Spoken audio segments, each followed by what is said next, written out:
प्यारे बच्चों, आज हम लोग जो टॉपिक शुरू करेंगे वो हमारा टॉपिक होगा करंट इलेक्ट्रिसिटी। आफ्टर इलेक्ट्रोस्टैटिक के बाद ये टॉपिक हमारे लिए बहुत इंपॉर्टेंट होता है। अगर हम एग्जामिनेशन की बात करें तो एग्जामिनेशन पॉइंट व्यू से भी ये बहुत इंपॉर्टेंट टॉपिक है। और आप जे मीन्स एडवांस और नीट की बात करें तो हर एक साल इससे 2-3 क्वेश्चन आ ही जाते हैं, इसलिए ये टॉपिक इंपॉर्टेंट होता है। ये तो एग्जाम की बात होती है। अगर हमारे प्रैक्टिकल लाइफ की बात भी की जाए, अगर हम लोग प्रैक्टिकल लाइफ की बात भी की जाए, इसके बहुत सारा इंस्ट्रूमेंट यूज होता है। जैसे अभी आप रिकॉर्डिंग देख रहे होंगे, जो आप रिकॉर्डिंग अब देख रहे हैं लेक्चर पे, ऑनलाइन जरा सा इंस्ट्रूमेंट चलता है, सब में इलेक्ट्रिसिटी की बहुत यूज होती है। ठीक है, जैसे अब रिकॉर्डिंग हो रहा है, आप मोबाइल में देख रहे हैं, तो जो भी गैजेट्स यूज किया जाता है सब में इलेक्ट्रिसिटी का यूज है। इवेंचुअली जो हमारे बॉडी सिस्टम में जो हमारा नर्वस सिस्टम है ना, वो भी इलेक्ट्रिसिटी की तरह ही होता है। बोलोगे कैसे? तो देखो, जब हम लोग अपना बॉडी सिस्टम में कभी शॉक लगता है अपने को ना, जो अपने को क्या लगता है, शॉक लगता है, उस कंडीशन में क्या होता है कि हमारा नर्वस सिस्टम काम करना बंद कर देता है। कुछ सर्किट की तरह ही हमारा बॉडी सिस्टम भी बना हुआ है, इसलिए इस करंट का हमारे लाइफ में और इन प्रैक्टिकली बहुत सारा यूज होने वाला है। एग्जाम में तो है ही।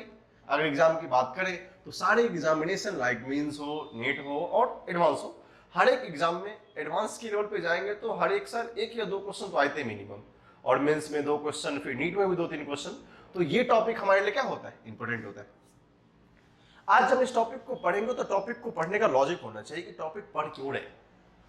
इस टॉपिक को पढ़ने के पीछे एक तो सर आसानी से रीजन है ना, सर एग्जाम में क्वेश्चन आने वाला है, हाँ दैट्स ऑल, हमारे काम का वही है। क्योंकि अभी जो हम तैयारी कर रहे हैं एग्जामिनेशन का, आईआईटी का तैयारी कर रहे हैं या फिर नीट का तैयारी कर रहे हैं या मेडिकल का जो भी एग्जाम देना है अपने को, उस सबसे फंडामेंटल वर्क हमारा है कि सर मुझे एग्जाम देना है, दैट्स फर्स्ट गोल। बट हमें कुछ प्रैक्टिकल नॉलेज भी होना चाहिए, what is the use and utilization. इस बातों को समझने के लिए मुझे सबसे पहले समझना पड़ेगा वो टर्म होता क्या है। 3-4 कंसेप्ट को डिस्कस करते हैं तो हमें जानना पड़ता है क्या क्या हमारे लिए रिक्वायर्ड होती है। इसका सबसे फर्स्ट फंडामेंटल टर्म होता है करंट। यहां से हम शुरू करेंगे करंट के बारे में जानना, क्योंकि इस टॉपिक का नाम है करंट इलेक्ट्रिसिटी। बस टॉपिक गिवन तो करंट है क्या, हमने क्लास 9-10 में इसको पढ़ा है, बट उसको पढ़ने से पहले हम चाहते हैं आपको हम पढ़ाएंगे कैसे और इसको पढ़ेंगे हम कैसे, दोनों वाइस वर्सा रिलेशन होता है कि हम पढ़ेंगे कैसे इसको और पढ़ाएंगे कैसे, थोड़ा सा उस पर भी चर्चा हो जाए। इस टॉपिक को मेनली 4 पार्ट में डिस्कस करेंगे। अब 4 पार्ट का मतलब क्या होता है sir, part 1 and part 2 and part 3 and part 4 का मतलब आप क्या बताना चाहते हैं। अगर पार्ट 1 की बात करें, पार्ट 2 की बात करें, या पार्ट 3 की बात करें, या पार्ट 4 की बात करें, ठीक है। जब हम पार्ट 1 में डिस्कस करें, इसको बोलते हैं सर्किट एनालिसिस। सबसे फर्स्ट सिस्टम में पढ़ेंगे, तो सबसे पहले पढ़ेंगे जो हमारा पार्ट फर्स्ट होगा करंट का, सर्किट एनालिसिस। अब ये बाइफर्केशन करने का मतलब क्या हुआ हमारा, सर बाइफर्केशन इसलिए किया जाता है कि हमको ये 4 डिफरेंट टाइप्स के क्वेश्चन आते हैं एग्जामिनेशन में। व्हाट इट क्या होता है, करेक्ट ना। हमारे एग्जामिनेशन में 4 डिफरेंट टाइप्स ऑफ क्वेश्चन होते हैं। फर्स्ट पार्ट से क्वेश्चन आता है कि सर्किट एनालिसिस से क्वेश्चन हो सकते हैं, एंड जो सेकंड पार्ट होता है इसको हम लोग आगे जाके पढ़ेंगे, what is the meaning of circuit analysis. You know the whole circuit that is used in household. आपने देखा होगा जितने भी सर्किट को हम यूज करते हैं, चाहे हमारा नर्वस सिस्टम हो, सबको भी एनालाइज करने का एक ब्रांच होता है जो बायो में आता है, व्हाट इट। लेकिन जब यहां पर हम सर्किट को एनालाइज करेंगे तो इस टर्म का मतलब होगा हम लोग जितने भी इलेक्ट्रिक सर्किट है सबको समझने की कोशिश करेंगे, सर्किट है कैसा, इसका यूटिलाइजेशन क्या है, उसके एनालिसिस करेंगे। सेकंड पार्ट में हम लोग पढ़ेंगे कॉम्बिनेशन ऑफ रेसिस्टेंस। इस पे भी बहुत सारे क्वेश्चंस आते हैं, कॉम्बिनेशन ऑफ रेसिस्टेंस देखेंगे। सर कॉम्बिनेशन ऑफ रेसिस्टेंस पढ़ेंगे, और थर्ड पार्ट में पढ़ेंगे इंस्ट्रूमेंट्स, इसको बोलते हैं इलेक्ट्रिकल इंस्ट्रूमेंट्स, इलेक्ट्रिकल इंस्ट्रूमेंट्स। और last but not the least, इस पार्ट को हम लोग बोलते हैं microscopic study of current. Microscopic part में हमारे लिए क्या क्या यूटिलाइजेशन है। अगर हम फर्स्ट पार्ट की बात करें कि टोटली बहुत ही थ्योरेटिकल और कॉन्सेप्चुअल बात होते हैं। जब हम स्टडी करेंगे सर्किट के बारे में तो सर्किट का एनालिसिस क्या होता है, थोड़े से थ्योरेटिकल है, बहुत सारे प्रॉब्लम होता है सर्किट बेस्ड का। जब नेक्स्ट पार्ट था combination of resistance, combination of resistance आपने क्लास 9-10 में parallel, series and mix combination पढ़ा होगा, जिसमें पैरेलल कॉम्बिनेशन भी होता है और सीरीज भी होता है। तो सेकंड पार्ट ऑफ होगा जहां पे हम मैक्सिमम क्वेश्चंस पे डिपेंडेंट रहेंगे, वो क्या होता है हमारा combination of series. Third part is completely practical. Third part क्या है, ये हमारा कंप्लीटली प्रैक्टिकल है। जैसे आपने इंस्ट्रूमेंट का नाम सुना होगा, एमीटर होता है, वोल्ट मीटर होता है, पोटेंशियोमीटर होता है। खैर नहीं सुना हो तो आगे हम सुन ही लेंगे। अगर जिन लोगों ने नाम नहीं सुना, बोलोगे सर मैं तो पहली बार आया हूं इधर पढ़ने को, तो मुझे क्या पता क्या होता है। अरे भाई नहीं पता है तो क्या होगा, पता तो चल जाएगा। Got it. ये पार्ट सारे के सारे प्रैक्टिकल पार्ट्स होंगे, ठीक है। तो हम जब इलेक्ट्रिकल इंस्ट्रूमेंट पढ़ेंगे तो उस समय हम लोग मैक्सिमम चीज प्रैक्टिकल पे कंसंट्रेट करेंगे। तो अगर आप क्लास 12th में हैं, आप लोग स्कूल जाते हैं, तो आपके स्कूल्स में सारे इंस्ट्रूमेंट्स अवेलेबल है। उसका थ्योरेटिकल कंसेप्ट प्लस उस पर हमारे एडवांस एग्जामिनेशन में, मेंस एग्जामिनेशन में और बोला जाए तो नीट एग्जामिनेशन में, उस तीनों में किस लेवल के क्वेश्चन आते हैं हम लोग यहाँ पे वो डिस्कस करेंगे। बिकॉज हमारे पास प्रैक्टिकली हम लोग ऑनलाइन तो डिस्कस नहीं कर सकते इंस्ट्रूमेंट, बट इस पे जो क्वेश्चंस हमारे काम का होता है, जो हमसे बनने वाला होगा, वो हम डिस्कस करेंगे। Got it. जो लास्ट है इसको बोलते हैं माइक्रोस्कोपिक स्टडी ऑफ करंट। अब इसका एक और नाम होता है मैकेनिज्म ऑफ करंट। क्या होता है और microscopic study of current, both are the same word. Okay sir, कहना क्या है, थोड़ा सा थ्योरेटिकल होता है, डेरिवेशन है बट लेंथी डेरिवेशन होते हैं। इसमें क्या होता है, डेरिवेशन होता है बट थोड़ा सा लेंथी डेरिवेशन होता है। हम लोग इसको थोड़ा शुरू में पढ़ेंगे और थोड़ा लास्ट में पढ़ेंगे आफ्टर इंस्ट्रूमेंट। तो मैकेनिज्म का मतलब होता है सर करंट जाता कैसे है। अभी तो पता है सर करंट ये होता है, करंट वो करते हैं, बट करंट जाता कैसे है वो हमारे लिए इंपॉर्टेंट होता है। Got it. आपको बातें समझ में आ रही है कि सर करंट जाता कैसे है और करंट का मैकेनिज्म क्या होता है। वो हम फेनोमेनन दो पार्ट्स में पढ़ेंगे। कुछ पार्ट्स को यहाँ पे अटेस्ट करेंगे सर्किट में और कुछ पार्ट को इंस्ट्रूमेंट में अटेस्ट करेंगे। एक साथ नहीं पढ़ेंगे, थोड़ा सा लगता है डेरिवेशन वाला पार्ट होता है। ठीक है, तो हमें ये बातें इतनी सारे पार्ट्स में हमको पढ़ना है। अगर मैं आपको पहले बताया कि जब मेंस और एडवांस की बात होती है तो आईआईटी के एग्जामिनेशन में मिनिमम 1 to 2 क्वेश्चंस एग्जाम में आ ही जाते हैं। मिनिमम 1 क्वेश्चंस आते हैं और मैक्सिमम 2 क्वेश्चन इस टॉपिक से आता है। सिमिलरली फॉर जेईई मेंस की बात करें, जेईई मेंस और जो नीट एग्जामिनेशन होता है, जेईई मेंस और जो नीट एग्जामिनेशन होता है, आप इस एग्जामिनेशन में 2 से 3 क्वेश्चन एक्सपेक्ट कर सकते हैं। आप इस दोनों एग्जामिनेशन में, नीट हो या मेंस हो, मिनिमम 2 क्वेश्चंस और मैक्सिमम 3 ज्यादा भी हो सकते हैं, डिपेंड करता है पैरेलल क्या होता है, बट 2 से 3 क्वेश्चंस या 3+ बोल सकते हैं। इतने सारे क्वेश्चन हमारे एग्जामिनेशन में आते हैं। तो हमको एक बात तो प्रैक्टिकली समझ में आई कि ये टॉपिक हमारे लिए जो प्रैक्टिकल लाइफ से इतना इंपॉर्टेंट होता है कि करंट हमारे लाइफ में क्या क्या करता है। अभी मैंने बताया, आप रिकॉर्डिंग देख रहे हैं, फोन पे मैं रिकॉर्डिंग कर रहा हूं और आप क्या कहते हैं मोबाइल पे देख रहे हैं, आप ढेर सारे गैजेट्स यूज करते हैं, सब में करंट होता है। तो उसके प्रैक्टिकल एक्सपेक्टेशन के साथ साथ हम इस पार्ट को, करंट को 4 पार्ट में डिविजिबल करके पढ़ेंगे। सबसे पढ़ेंगे सर्किट एनालिसिस। इसको समझने के लिए हमें कुछ बेसिक्स पढ़ना होगा। इस सर्किट एनालिसिस को समझने के लिए हमें कुछ बेसिक पढ़ना होगा, उसको हम पढ़ेंगे। फिर कॉम्बिनेशन ऑफ रेजिस्टेंस पढ़ेंगे, देन इंस्ट्रूमेंट पढ़ेंगे, and this microscopic study will be teached in 2 parts. First part go with basic and second part go with instrument. तो ये हमारा क्राइटेरिया होगा। हम इसलिए ऐसा इसलिए पढ़ते हैं क्योंकि हमको एग्जाम में पैटर्न्स ऑफ क्वेश्चंस आते हैं कि किस टाइप का क्वेश्चन कहां पे यूटिलाइज होगा। तो हमें पता होना चाहिए करंट में 4 टाइप्स ऑफ क्वेश्चन बन सकते हैं। फर्स्ट सर्किट एनालिसिस से, सेकंड कॉम्बिनेशन से बन सकता है, थर्ड इंस्ट्रूमेंट का होगा, और नहीं तो फोर्थ आप आएंगे जहां मुझे मैकेनिकल या मैकेनिज्म रिलेटेड डेरिवेशंस पूछे जाएंगे। डेरिवेशंस मींस दैट ये होता है कि सर डेरिवेशंस रिलेटेड क्वेश्चन का कांसेप्ट हमें कहीं लगाने दे दिया जाएगा। तो मुझे इस 4 टाइप के प्रॉब्लम को समझने में आसानी होगी और हमें पता रहेगा कि किस टाइप में कौन सा कंसेप्ट लगाना है। अदरवाइज ये बल्क हो जाता है कि टॉपिक बहुत बड़ा हो जाएगा, तो मुझे पता नहीं चले। सब में इसको 4 पार्ट में डिस्क्राइब कर दिया है। First part is circuit analysis, second is combination, third is instrument and fourth is mechanism of current. This is the introductory part जो हम लोग यहाँ पे करेंगे। उसके बाद जो हम कुछ बेसिक्स पढ़ेंगे उसको हम यहाँ से शुरू करते हैं। तो चलिए हम लोग स्टार्ट करते हैं फंडामेंटल कंसेप्ट की। हमें इस सर्किट को समझने के लिए पार्ट फर्स्ट का एनालिसिस करेंगे। इसको समझने के लिए क्या क्या जानना जरूरी है और उसके पैरेलली ये पार्ट वर्ड शुरू हो जाएगा। ठीक है, इसको अच्छे से नोट कर लीजिए, हमारे फ्यूचर के रेफरेंस के लिए काम आएगा। ठीक है, करते हैं जब टॉपिक को, करंट को शुरू करते हैं तो हम सबसे पहले इस करंट के बारे में जानना जरूरी होता है। करंट है क्या, उसको जानने का सिंपल तरीका होता है। आप लोग क्लास 9-10 में पढ़ के आए हैं, इस करंट को हम लोग आई से रिप्रेजेंट करते हैं, बोलते हैं आई होता है। ये होता है rate of flow of electron, या उसको rate of flow of charge बोलते हैं, rate of flow of charge चलेगा। आप बोल सकते हैं rate of flow of electron या चार्ज। जब चार्ज का रेट होता है that is called current. Charge current क्या होता है? करंट। हमारे वर्ड में दो वर्ड आए थे, हम सुनेंगे। What is the meaning of rate? Rate का मतलब क्या होता है? अब कभी सोचो तो सही। अगर हम रेट को मानना चाहें, रेट का एक इनहेरेंट वर्ड होता है टाइम। ध्यान से सुनेंगे क्योंकि फेनोमेनन्स क्लियर होंगी, डेरिवेशन हमें याद होता है, हमें फॉर्मूला पता है sir rate of flow of electron ये होता है, but how we decode the meaning, the formula और the derivation, even the definition, that is the called concept.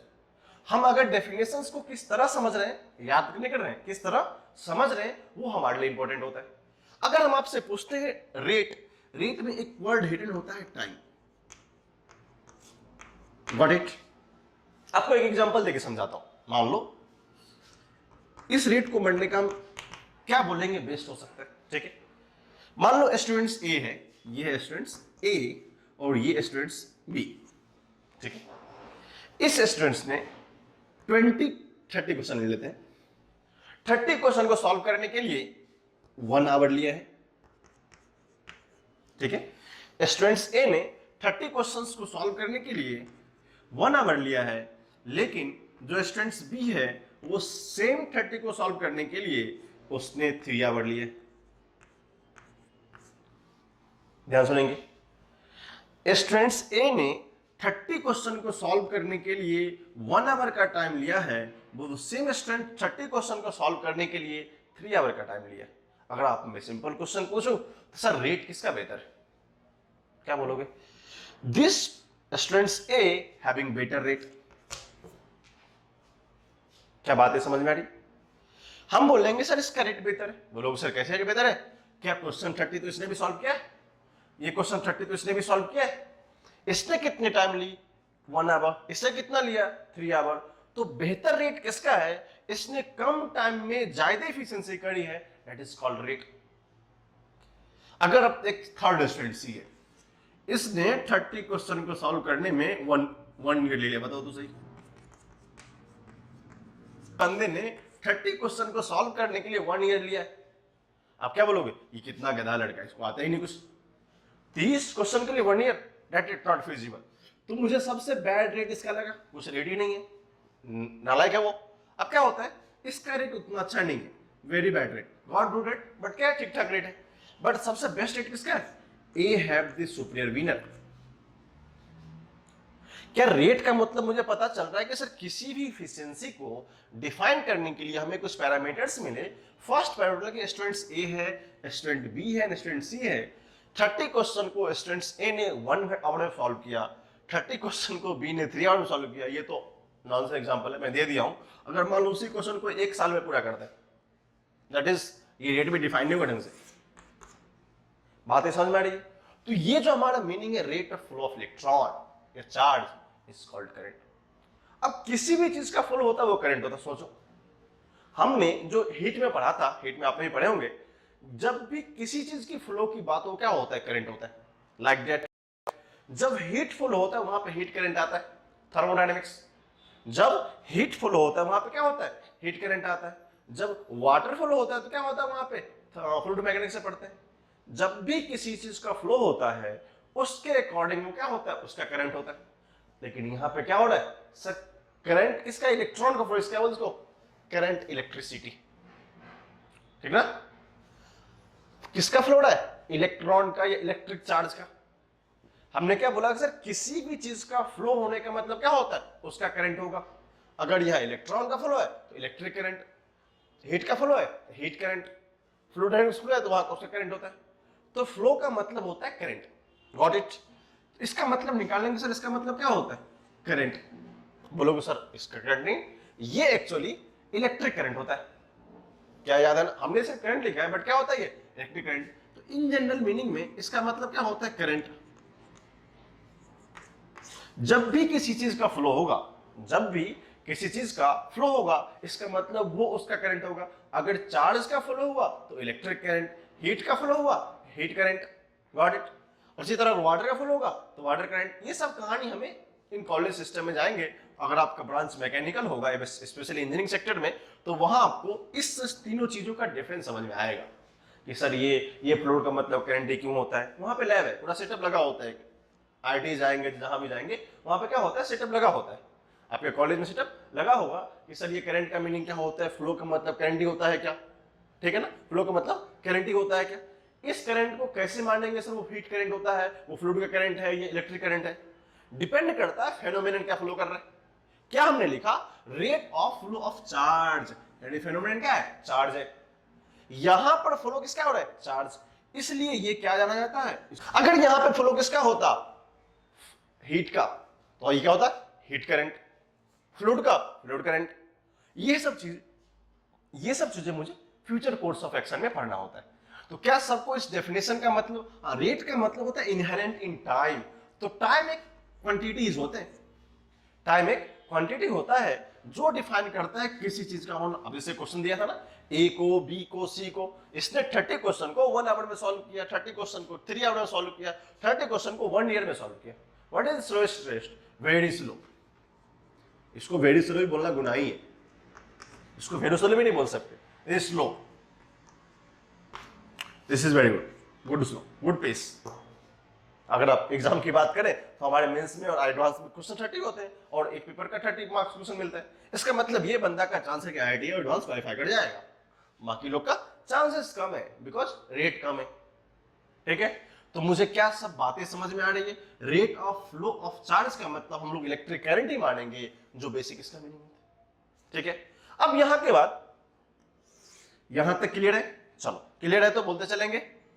अब इसमें देखो सर, मुझे करंट का मतलब समझ में, बट क्लास 9th में हमने 9th 10th में जो करंट पढ़ा था, 10th में पढ़ा था एक्चुअली, सीबीएसई बोर्ड में 10th में, आप पढ़ के आएंगे जिस बोर्ड से, बट देखेंगे सर करंट का मतलब तो समझ में आया, रेट ऑफ फ्लो होता है, या इसको थोड़ा सा लैंग्वेज में लिखा होता है किसी बुक में, flow of charge per unit cross section in unit time is called current. Current is defined as flow of charge in any cross section for a unit time is called current, you can write there। तो उसका मतलब ही same ही है कि किसी भी cross section में अगर 1 second के लिए जो चार्ज फ्लो करता है उसको करंट बोलते हैं, गॉट इट। किसी भी क्रॉस सेक्शन में 1 सेकेंड के लिए अगर जो चार्ज फ्लो करता है वो क्या होता है, करंट होता है। Rate of flow of charges also current, what is this MLA, ठीक है। तो मुझे इस डेफिनेशन में 3-4 वर्ड थे, रेट का मीनिंग क्या होता है, फ्लो का मतलब क्या होता है और चार्ज का मतलब क्या होता है। That's we got the electric current, ठीक है। अब देखिए इलेक्ट्रिक करंट के बाद हम जिस तरह थोड़ा सा चर्चा करेंगे मैकेनिक्स का, इस टॉपिक में क्या होता है, जिनका मैकेनिक्स थोड़ा सा कमजोर होगा उनको डरने की जरूरत नहीं कि सर मुझे मैकेनिक्स थोड़ा कम आता है तो हो सकता है करंट में फंस जाऊं। इस टॉपिक को समझने के लिए मुझे इलेक्ट्रोस्टैटिक बहुत बेहतर से आना चाहिए, बस काफी है। बहुत लोग को हो सकता है वेक्टर में प्रॉब्लम होगा, सर वेक्टर में ऐसा कुछ होता है, क्या प्रॉब्लम चल रहा है, कोई चिंता नहीं करना। अपने को पता है कि सर अगर वेक्टर में थोड़ा सा कमजोर भी है, मैकेनिक्स थोड़ा हमारा अच्छा भी नहीं है, लेकिन हमारा इलेक्ट्रोस्टैटिक अच्छा है, मतलब 12th का पार्ट अच्छा है, तो हम इसको अच्छे से समझ सकते हैं। कभी कभी लगता है कि सर हमारा 11th का पोर्शन 12th में तो कैरी नहीं कर जाएगा, करता है, लेकिन इस टॉपिक में उतना नहीं कैरी करेगा जितना हमें रिक्वायर्ड होती है, ठीक है। तो हमें ये बातें समझ में आनी चाहिए क्या चल रहा है। तो इस टॉपिक में जब हम पढ़ेंगे, क्या करेंगे, इस टॉपिक में जब हम पढ़ेंगे तो मुझे जिस तरह वेलोसिटी का 2 कंपोनेंट हुआ करता था, ध्यान से सुनेंगे, हमको क्या बताया था सर, स्पीड की बात करते थे, वेलोसिटी की बात करते थे। स्पीड 2 टाइप का होता था, एक होता था एवरेज स्पीड, याद आया आपको, आपने क्लास 11th में पढ़ा होगा। एक होता है एवरेज स्पीड, थोड़ा सा डिस्कस करेंगे क्योंकि सर आपने तो मैकेनिक्स नहीं है, बस थोड़ा सा ही, एक ही लाइन इसलिए बता रहा हूं। और दूसरा इंस्टेंटेनियस स्पीड, इंस्टेंटेनियस स्पीड, इस दोनों का मतलब क्या होता है, similar for velocity, average velocity, instantaneous velocity, ठीक है। अब सर बातें समझ में आने लगी है थोड़ा बहुत। जब हम एवरेज स्पीड की बात किया करते क्या होता था sir, average speed is equal to total distance by total time, what the value, जिसको हम लोग क्या करते थे, ऐसे लिखते थे, याद है आपको, आपने पढ़ा था क्या, 11th की बातें थोड़ी बहुत याद है, dx/dt is called average speed. Similarly जब हम इंस्टेंटेनियस की बात करते थे, किसकी बात करते थे, v इंस्टेंटेनियस होता था limit delta t tending to 0, limit delta T tending to zero dx by dt, sorry del X by D T is equal to D X by D T. बोला था वहां पे, याद होगा आपको क्या बताया था हमने? सर जब भी सिंपल स्पीड दिया होता है, it means simple speed means का मतलब होता है वो हमसे बात कर रहा है इंस्टेंटेनियस स्पीड की। मतलब क्या होता है? Simple speed is as well as convert of speed. या तो आपको स्पीड बोल दे, नहीं तो इंस्टेंटेनियस स्पीड बोल दे। दोनों का मतलब क्या होता है? सेम। स्पीड मतलब इंस्टेंट स्पीड और ये मतलब सिंपल स्पीड। तो ये दोनों का मतलब सेम होता है। हमें यहां पर दो चीज और सीखना है। जिस तरह ये dx by dt rate of change of position अगर हमने इंस्टेंटेनियस स्पीड बोला था, सिमिलरली यहां पर हम करंट को डिफाइन करेंगे तो करंट भी दो पार्ट में होगा। एक होता है एवरेज करंट, दूसरा होता है इंस्टेंटेनियस करंट। जब भी हमारे क्वेश्चंस में या कहीं पे कुछ भी मेंशन नहीं हो, ध्यान रखेंगे बहुत इंपॉर्टेंट है, हमने यहां बताया है कि जब भी हमारे सीट में या क्वेश्चन में कुछ भी मेंशन नहीं हो, किसकी बात हो रही है, तो वो करंट अगर सिंपल करंट लिखा होगा तो क्या कहलाएगा? वो इंस्टेंटेनियस करंट। अगर सिंपल वेलोसिटी या स्पीड लिखा हो तो क्या मानते थे उसको? वो हमारा इंस्टेंटेनियस स्पीड या वेलोसिटी होता है। लेकिन जब मेंशन होगा ये हमारा एवरेज स्पीड है या एवरेज वेलोसिटी है तो क्या मानेंगे? उसको हम एवरेज मानेंगे। अगर मेंशन नहीं हो या तो सिंपल क्या लिखा हो? इंस्टेंटेनियस स्पीड या स्पीड, तो क्या मानेंगे? ये हमसे पूछ रहा है सर इंस्टेंटेनियस स्पीड की बात बताओ। Got it? Simple phenomenon. ठीक है, हम लोग क्या करेंगे? इसी चीज पे डिस्कस करेंगे। दो टाइप का करंट पढ़ेंगे। The first type is called average current, second is called instantaneous current. क्या यहां तक आप सबको क्लियर है? इसको अच्छे से नोट कर लीजिए। एग्जांपल से आपको इंट्रोडक्शन समझने में आसानी होगी, इसलिए आप इसको नोट कर लेंगे कि हाँ बातें का मतलब क्या होता है और डेफिनेशन डिफाइन कैसे होता है। ठीक है, इसको अच्छे से आप लिख लीजिए। फिर हम लोग डिफाइन करते हैं two types of current. First is average current, second is called instantaneous current. Got it? लिखिए इसको।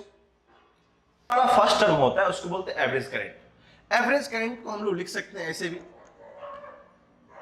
एवी करंट। अगर आपको याद हो पहले वाले क्या सिखाया था, ये जो साइन होता है ये साइन इज कॉल्ड एवरेज। ये जो ब्रैकेट देखा आपने ना, this is the sign of average. इसे कंफ्यूज नहीं होने का, ये क्या होता है?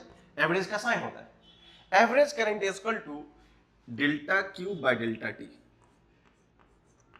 सिंपल। ये क्या होता है? हमने पढ़ा है ना, D Q by D T is equal to average current. अगर ये D Q by D T average current है तो हम लोग यहां से एक बात अप्लाई करते हैं। Sir any Q versus T graph की बात होती है, ध्यान से सुनेंगे। इसको हम लोग D Q by D T तो डिफाइन करते हैं कि average current is equal to D Q by D T. तो दूसरा होता है इंस्टेंटेनियस करंट। अगर आई दिया हो तो क्या मानने का? वो चलेगा। अभी क्या सिखाया था? जब भी इंस्टेंटेनियस की बात होती है तो limit delta T tending to zero, limit delta T tending to zero D Q by D T, that means D by D T of Q. दो डिफरेंट चीज हमें देखने को मिला। ये सारी कहानी हमने मैकेनिक्स के इंट्रो चैप्टर में जरूर पढ़ा है, जहां हमें एवरेज स्पीड और इंस्टेंटेनियस स्पीड की बात आई। इसका मीनिंग आपको तो पता ही होगा। इसको दो तरीके से डील करते हैं। इसको बोलते हैं close to zero, not exact zero. इसको क्या बोलते हैं? क्लोज टू जीरो, और we can say tending to zero. अगर आप 12th में आए हैं, अगर आपने कैलकुलस को थोड़ी सी स्टडी करी है, जिनका मैथमेटिक्स है, अगर आपने थोड़ा सा भी कैलकुलस को स्टडी करी है तो आपको इसका मतलब समझ में आ जाएगा। Tending to zero. अब देखो दोनों का मीनिंग क्या होता है। हमने अभी बताया ना, जिस तरह स्पीड में अगर सिर्फ स्पीड लिखा होता है, इसका मतलब सर वो इंस्टेंटेनियस स्पीड की बात कर रही है। मतलब किसी पर्टिकुलर इंस्टेंट पे उसका स्पीड क्या है, उसकी बात हो रही थी। यहां पे क्या है सर? अगर हम सिर्फ करंट की बात करेंगे, ध्यान से सुनेंगे, अगर हम सिर्फ करंट की बात करेंगे उस समय क्या होगा? Simple current means instantaneous current. ध्यान से रखना याद इसको हम लोग करंट ही बोल सकते हैं। अगर वहां पे जब तक कि एवरेज मेंशन नहीं हो, जब तक कि उस पे एवरेज मेंशन नहीं हो, तो क्या मान के चलना है? सर ये इंस्टेंटेनियस करंट है। और इंस्टेंटेनियस करंट क्या होता है? ये वाला पार्ट होता है। अब इसको समझने के लिए थोड़ा सा ज्योमेट्रिकल मीनिंग देखेंगे sir. What is the geometrical meaning of average current and instantaneous current? चलो सर, ज्योमेट्रिकल मीनिंग समझने के लिए हमें क्या होता है? ग्राफ रिक्वायर्ड होती है। अगर ये टी का ग्राफ है और क्यू ये फंक्शन ऑफ टाइम का ग्राफ है। ध्यान से सुनेंगे, अगर ये टी का ग्राफ है, अगर ये क्यू है फंक्शन ऑफ टाइम ग्राफ है, तो हमें क्या बताया गया, delta Q by delta T को अगर एक लाइन में बस लिखना चाहूं तो ध्यान से देखेंगे क्या लिख सकते हैं। डेल्टा क्यू का मतलब क्या कहना चाहते हैं sir, Q final minus Q initial divided by T final minus T initial according to their situations. Got it ना। अब देखो sir delta Q by delta T, अब हमें यह पता चला कि सर ये है क्या, इसको मीनिंग समझने की कोशिश करते हैं।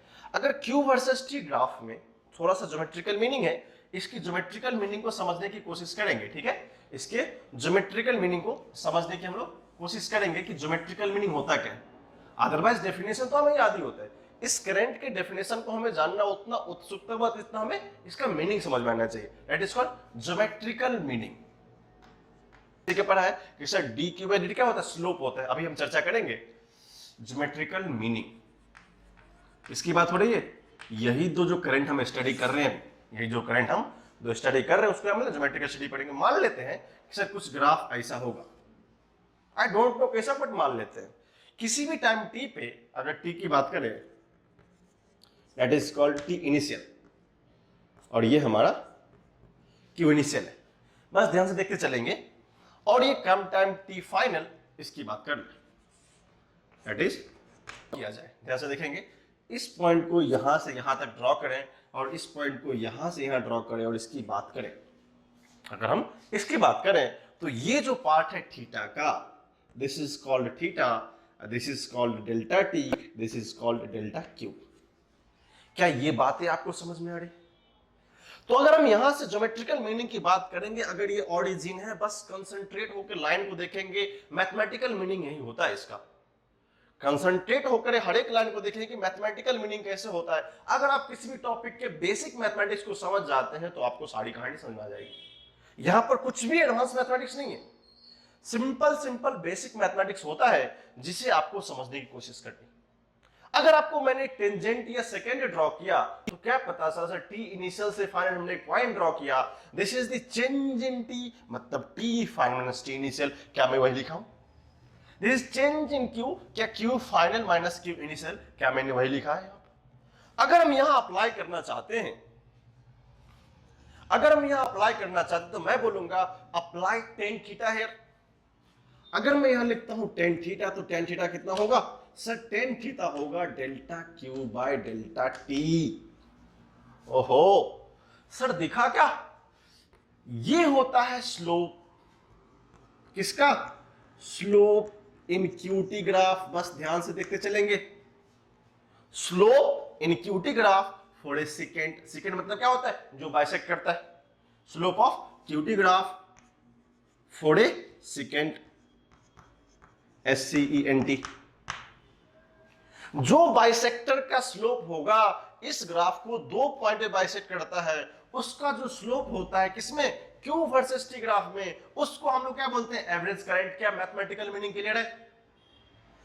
क्यू वर्सेस टी ग्राफ में जो सेकेंड का डायग्राम होता है, सेकेंड का स्लोप होता है। कौन सा सेकेंड? अगर ये लाइन, जिसे आपने सुना होगा, मैं फिर से आपको बताता हूं, एक होता है डायमीटर, एक होता है सेगमेंट, एक होता है सेकेंड। बाइसेक्टर याद है आपको? अगर ये सर्किल की बात हो, ये क्या करता है? दो को इक्वल में ट्रेवल करता है, बट इस कर्व को क्या करता है? Apart from diameter is called second. इसका जो स्लोप होगा किस केस में? इसका जो स्लोप होगा in case of Q versus T diagram, this will gives average current, that is called geometrical meaning. क्या बातें समझ पा रही? ये क्या था? Slope of four second graph. Slope किसका? क्यू वर्सेस टी ग्राफ का जो स्लोप है, क्यू वर्सेस टी का जो स्लोप होगा दैट इज टेन थीटा। अब पता है ना स्लोप का मतलब क्या होता है? Tan theta. ये सब बेसिक बातें आपको पता होनी चाहिए। स्लोप का मतलब क्या होता है? Tan theta. वो जो सेकंड होगा, वो पार्ट क्या देगा हमको? Average current. क्या बातें समझ में आ रही है आपको?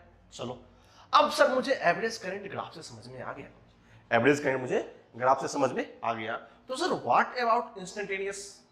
इंस्टेंटेनियस भी स्लोप होता है, लेकिन सर क्या बात है? डेल्टा टी जीरो होना चाहिए। मतलब क्या होता है? Close to zero. ये दिख रहा है आपको डिफरेंट कलर, ये कलर आपको एक डिफरेंट कलर से।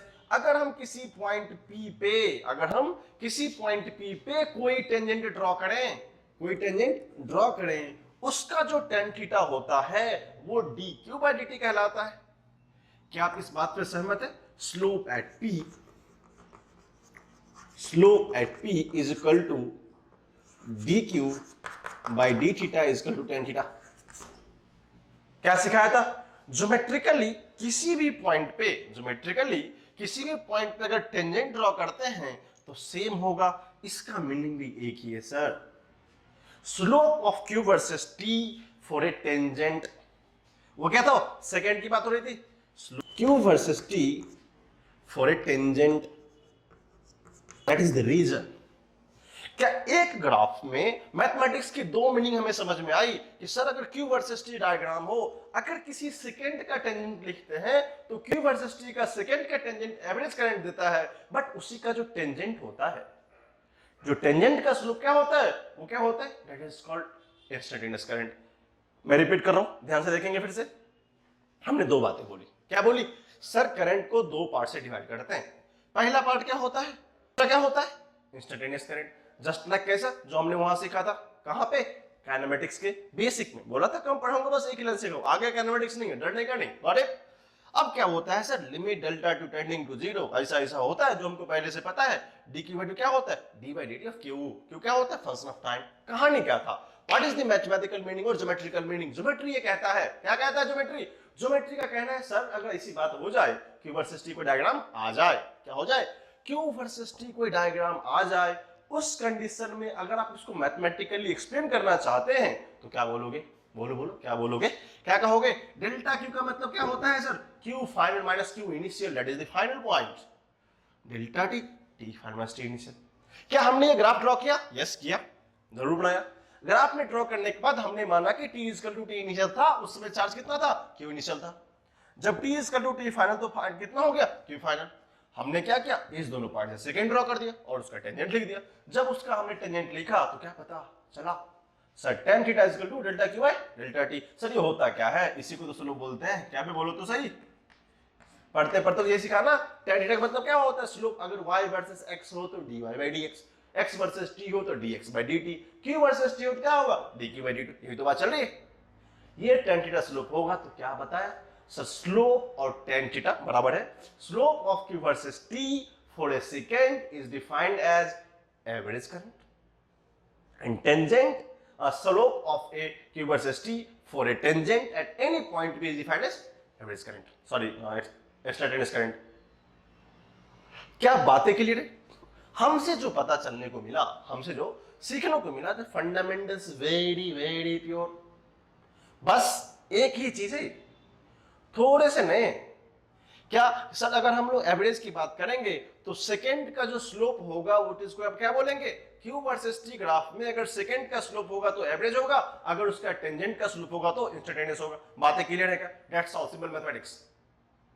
इतनी चीजें बताने का मतलब सिंपल है, तो आपको ये डेफिनेशन में लिख के दे दूंगा मैथमेटिक्स में कैसा होता है। How can you trust me?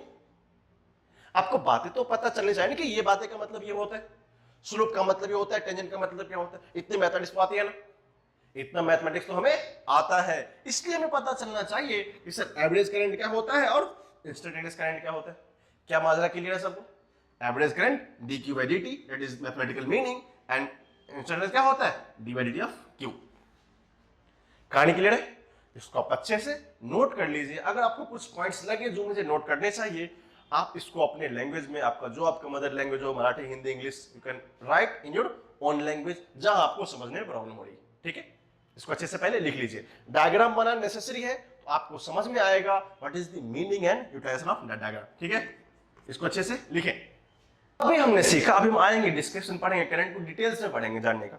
अभी हमको देखने को मिला सर जब भी आप एवरेज करंट की बात करते हैं तो आप इसकी बात बोलते हैं, average current is equal to charge flow, जिसकी बात होती है delta Q by delta T। लेकिन जब हमने इंस्टेंटेनियस की बात करी, अब हम इंस्टेंटेनियस को आई के नाम से ही जानेंगे, तो कुछ हमसे यहाँ नया यूज होने वाला नहीं है। इसको लेंगे लिमिट, जो डिफरेंट कलर में है, delta T tending to 0, delta Q by delta T is equal to D by D T of Q. ये बातें मुझे पता चला जो कि मैथमेटिक्स का मीनिंग होता है, हमने इसको अच्छे से पढ़ा है। This is the function of differentiation. ऐसा लिखते differentiation D by D T of that function. यहां पे क्या होता है, ये क्यू होता है, क्यू पे थोड़ा चर्चा करेंगे। क्यू क्या होता है, फंक्शन ऑफ टाइम होता है, बस उस पर थोड़ा डिस्कस करना है। क्यू क्या होता है, function of time. Becomes function of time, तो एक एग्जांपल कर ले कि हाँ sir Q function of time में होता क्या है, उसको बाद में देखेंगे। ठीक है, एक एग्जांपल लेके देखो। अगर मान लेते हैं sir Q function of time है और Q is equal to T square plus T plus 1 दिया हुआ, बस ध्यान से देखते चलेंगे।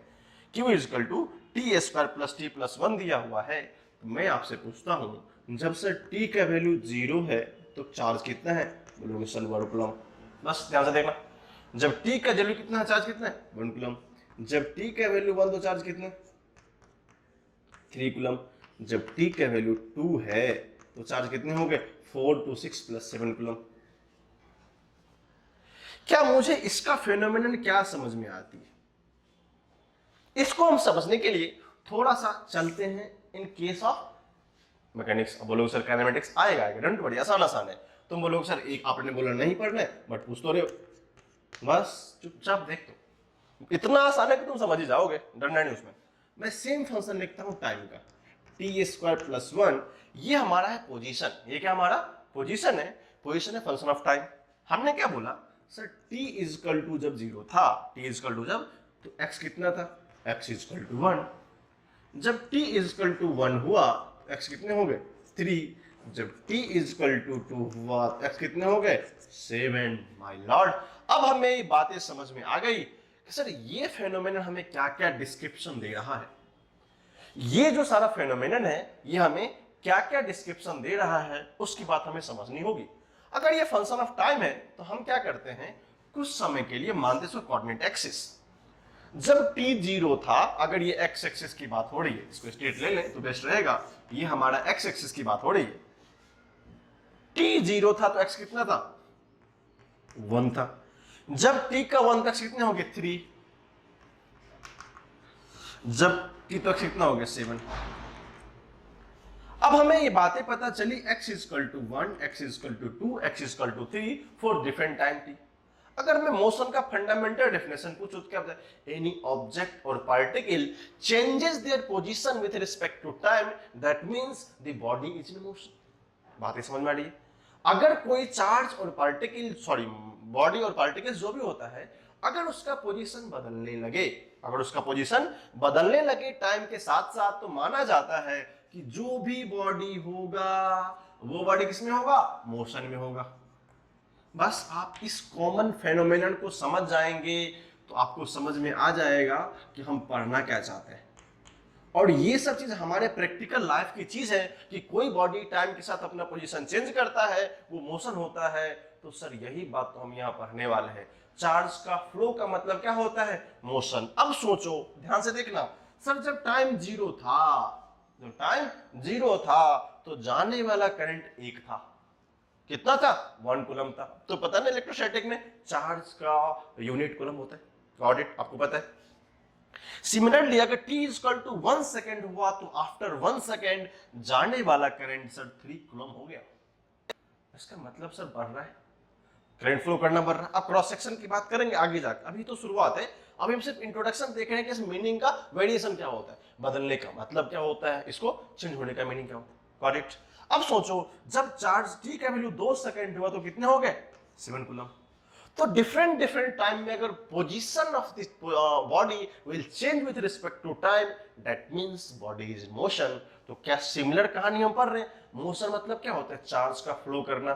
t इज इक्वल टू 0 पे 1 कूलम फ्लो किया, t इज इक्वल टू 1 पे 3 कूलम किया, t इज इक्वल टू 2 पे 7 कूलम किया। अगर चार्ज इस तरह कंटिन्यूअसली फ्लो होता है, इसका मतलब जो हमने डेफिनेशन लिखा है उसको मैथमेटिक्स सेटिस्फाइड करता है कि इससे चार्ज चलेगा। जब भी चार्ज चलेगा करंट आएगा, जब भी चार्ज चलेगा तो करंट आएगा। क्या हम उसी की बात कर रहे थे, flow of charge is called current. और दूसरा डेफिनेशन था, इन any cross section A charge is flow for a unit time. और 1 सेकंड के लिए जो चार्ज फ्लो करता है या चलता है उसको क्या बोलते हैं, करंट। क्या मुझे इस ऑब्जेक्ट के मैकेनिक्स वाले फॉर्मूले से उसके मतलब से ये बातें समझ में आ गई है कि जिस तरह किसी भी पार्टिकल का पोजीशन चेंज होता है टाइम के साथ उसको मोशन मानते हैं, उसी तरह number of charge in any cross section time के साथ चेंज होता रहेगा, उसको क्या बोलेंगे, मोशन इन चार्ज। वही तो करंट है। Got it. तो क्या आपको इसका मतलब समझ में आ गया? आपसे पूछेगा sir t equal to 2 time में, अब ध्यान से देखिए, अभी हम इसको सॉल्व करेंगे। 2 सेकंड में कितना हुआ सर? 0 सेकंड पे कितना था? से 1, 2 पे कितना था? 6। तो इस एनालॉजी को हम क्या करते हैं, एवरेज करंट निकालते हैं। कितना करंट गया होगा देखो तो सही। सर एक बात बताइए, जब t इक्वल टू 2 सेकंड था तो फाइनल चार्ज कितना था? 7 कूलम। जब t इक्वल टू 2 सेकंड था, आज फंक्शन था, जब t इक्वल टू 2 सेकंड तो चार्ज कितने गए थे sir? 7 coulomb. That is called Q final. ध्यान सुनने का। अब ये क्यू फाइनल कितना है? 7। What is the initial? अभी चेंज था, t 0 है तो कितना है? 1। टाइम कितना लिया? 2 minus 0 2। What is the value? 6/2 3 ampere. Done. अगर इस तरह का फंक्शन होगा, किसी भी क्रॉस सेक्शन में इंटर करेगा तो क्या मानेंगे सर? 7 माइनस 1/2 मतलब 3/2 मतलब 6/2 कितना होगा? 3 एम्पियर। तो इस बॉडी में जाने वाला एवरेज करंट कितना होगा? 3 एम्पियर। अरे बोलो समझे? तो मुझे ये बातें पता चलने लगी कि अगर थोड़ा बहुत मैकेनिक्स का रिलेशन मुझे समझ में आने लगा है, क्या हुआ है? थोड़ा बहुत मैकेनिक्स का रिलेशन मुझे समझ में आने लगा है, और ज्योमेट्रिकल मीनिंग मुझे पहले से पता है कि बॉडी का पोजीशन चेंज होने का मतलब क्या होता है, चलने का मतलब क्या होता है, तो हम करंट को प्रॉपर्ली डिफाइन कर सकते हैं। और एवरेज करंट में, average current is basically simple, बस change in current by sorry change in charge by change in time. अब देखो सर, इसको थोड़ा सा हम लोग क्या कहना चाहते हैं, चेक करें कहां पे इंस्टेंटेनियस की बात थोड़ी सी हो जाए। इसी फंक्शन की बात करेंगे, थोड़ी सी बात हम किसी करते हैं इंस्टेंटेनियस की। जब भी आई इंस्टेंटेनियस आएगा, जब भी आई इंस्टेंटेनियस आएगा तो हमारे विचार से एक चीज तो सर पक्का होना चाहिए, जब भी आई इंस्टेंटेनियस को हम यहाँ आई ही मान के चलेंगे, d/dt of q as a function of time remains are differentiation. I hope आपको डिफरेंशिएशन आता है, क्योंकि आप 12th में कैलकुलस का फर्स्ट पार्ट आप पढ़े हैं, और नहीं तो बेसिक एलिमेंट तो आपने पढ़ाई होगा, ठीक है। जब हम लोग डिफरेंशिएशन की बात करते हैं, d/dt ये फंक्शन ऑफ टाइम है, पुट करो तो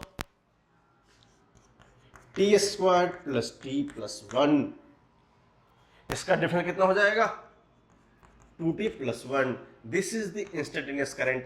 अब हमसे पूछेगा सर किसी भी टाइम t 1 सेकेंड पे, अब पूछा एट 1 सेकेंड में बताओ तो क्या जब t का वैल्यू 1 सेकेंड था उस समय इंस्टेंटेनियस करंट कितना था? 3 एम्पियर। देखो क्या हुआ है? माइनर सर चेंज करेगा, फिर से चेक करेगा। जब t का वैल्यू 0 सेकेंड था तो इंस्टेंटेनियस कितना था? 1 एम्पियर। t का वैल्यू 2 सेकेंड था, बस देखते चलेंगे, t का वैल्यू 2 सेकेंड था, कितने हो गए? 5 एम्पियर। ओहो सर, ये डिफरेंट पॉइंट पे जिस तरह हम स्पीड में यूज करते हैं कि t इक्वल टू 1 सेकेंड पे, 2 सेकेंड पे, 3 सेकेंड पे, 3 डिफरेंट टाइम्स पे मुझे नया फंक्शन मिलता है। इसका मतलब q as a function of time के बाद हमें t इक्वल टू 1 सेकेंड पे 3 एम्पियर मिला, t इक्वल टू 0 पे 1 एम्पियर मिला, t इक्वल टू 2 पे 5 एम्पियर मिला। इसका मतलब सर एवरेज उसका 3 है। यहां से मुझे एक छोटा सा कंसेप्ट सीखने को मिलता है कि एवरेज करंट और you can say in mechanics average speed is sometimes equal और समटाइम्स लेस। देख लो यहां पे 5 है क्या इंस्टेंटेनियस, लेकिन यहां 5 हो सकता है नहीं, इसलिए इंस्टेंटेनियस करंट बड़ा हो सकता है किससे? एवरेज करंट से। छोटा भी हो सकता है, वो डिपेंड करता है सीजन बैट, लेकिन कभी भी एवरेज करंट इंस्टेंटेनियस से बड़ा नहीं हो सकता। तो आपको याद रखना चाहिए, जनरल कंसेप्ट में लिख लेंगे उसको, average current always less than instantaneous current for any point. लेकिन क्या हो सकता है? Instantaneous current sometimes bigger than average current, sometimes smaller than current. लेकिन एवरेज क्या इससे छोटा नहीं हो सकता। स्किट 1 2 3 4 क्या करेंगे? ऐसा कर लेंगे। तो याद रहना चाहिए मुझे एक्चुअली इसका मीनिंग होता क्या है। इतने सारे मैथमेटिकल फंक्शन बताने का एक ही फंडा था कि आपको बेसिकली मीनिंग समझ में आ जाए कि क्या मैंने अभी देखो दोस्तों मैंने क्या पढ़ा है सर। एक पढ़ा है करंट के बारे में, 2 टाइप का करंट होता है, सिर्फ 2 टाइप का करंट होता है। एक होता है इंस्टेंटेनियस करंट, दूसरा क्या होता है? Average current. एवरेज करंट को ज्योमेट्रिकली कैसे समझते हैं और इंस्टेंटेनियस को ज्योमेट्रिकली कैसे समझते हैं, और ज्योमेट्रिकल का एक मैथमेटिकल पार्ट होता है जो उसको हम कैलकुलस बोलते हैं। उस कैलकुलस में हम किस तरह फंक्शन को यूटिलाइज करते हैं, किस तरह फंक्शन को समझते हैं, that is our primary goal. I hope आप इस बेसिक इंट्रोडक्शन से आप what is the meaning of mathematicals of average, what is the meaning of instantaneous, ये बातों को अच्छे से समझ गए होंगे।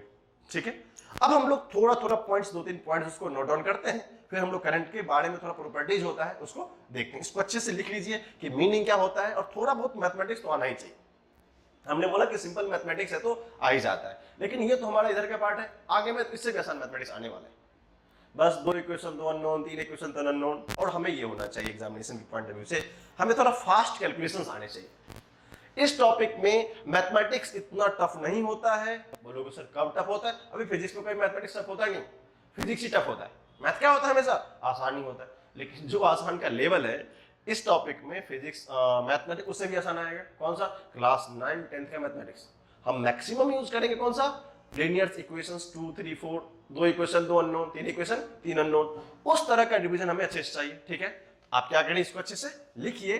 तो हम लोगों ने अभी तक इंट्रोडक्शन पार्ट में देखा करंट के बारे में, 2 करंट था उसको डिस्कशन करी, उस पर लिखा, फिर हम थोड़ा सा कुछ थ्योरेटिकल पार्ट है उसको डिस्कस कर लेते हैं क्या क्या होता है। ठीक है, अब देखो सर अभी हमने करंट पढ़ा, और करंट को दोनों में से कोई लिखना चाहे कोई दिक्कत है क्या? नहीं, लेकिन हम चाहते हैं कि हम एक बार फिर से लिख लें एवरेज करंट क्या होता है। बोलो सर फिर क्यों लिखा? बस लिखने का एक फायदा ये होता है, मुझे थोड़ा बहुत पॉइंट समझ में आना चाहिए, और जितनी बार लिखेंगे कंसेप्ट क्लियर होता चलता है लिखने से। हाँ ऐसी ही बात है।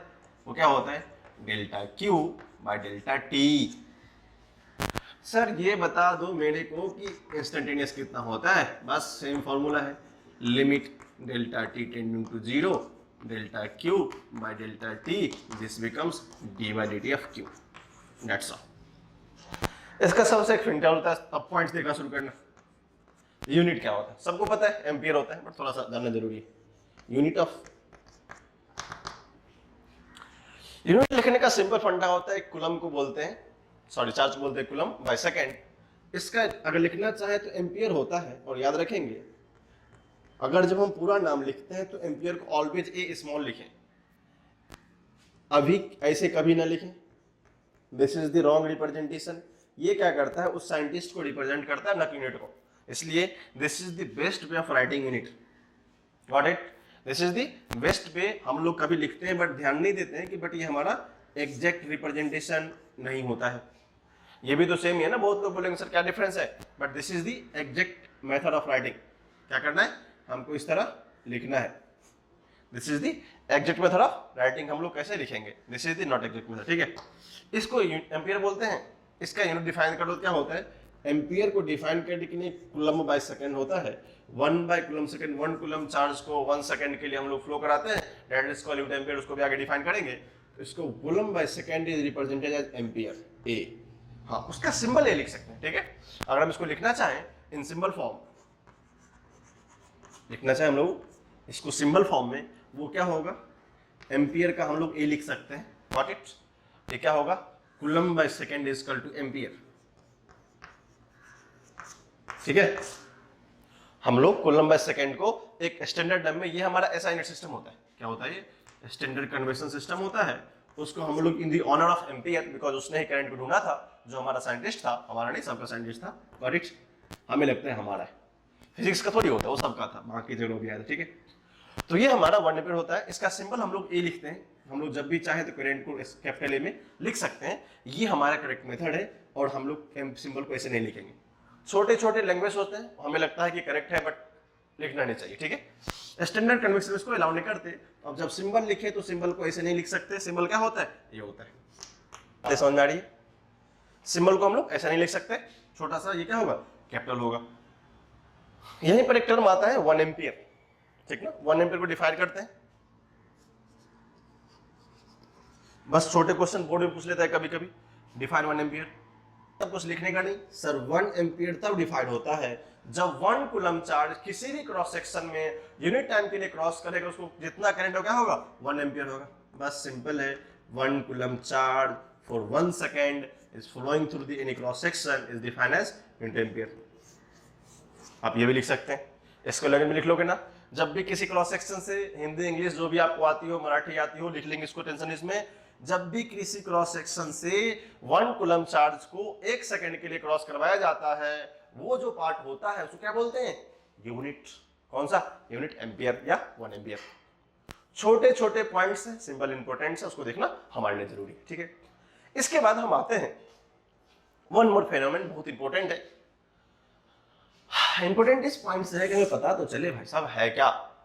वो पॉइंट होता है that is called current quantity. कौन सा है? ठीक है, हम बोलते हैं कि सर करंट एक वेक्टर क्वांटिटी है कि स्केलर क्वांटिटी है, ठीक है।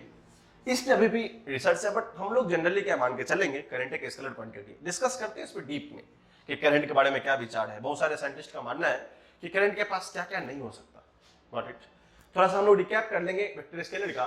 हमारा मानना यहाँ पे इन स्टैंडर्ड फॉर्म में क्या करते हैं, एक्चुअली ना ये वेक्टर है ना स्केलर है, ये एक टेंसर क्वांटिटी होता है। अब बोलोगे सर ये नया क्या है, ये नया क्वांटिटी आ गया है, हमारे सिलेबस में नहीं पढ़ना है, इसलिए इसको हम क्या करते हैं, थोड़ा सा टिल्ट मार के कल्टी मार के निकल जाते हैं, ये पढ़ना है कि नहीं पढ़ना है। बट इन एक्चुअल सेंस में लिख के बता रहा हूँ कि बस ध्यान रखेंगे, इन एक्चुअली ये हमारे सिलेबस में नहीं है, मैं स्ट्रेस कर रहा हूँ, तो आप एग्जाम में ये मत करा कि आपने बताया था। Got it. एक्चुअली ये टेंसर क्वांटिटी होता है, एक्चुअली ये टेंसर क्वांटिटी होता है।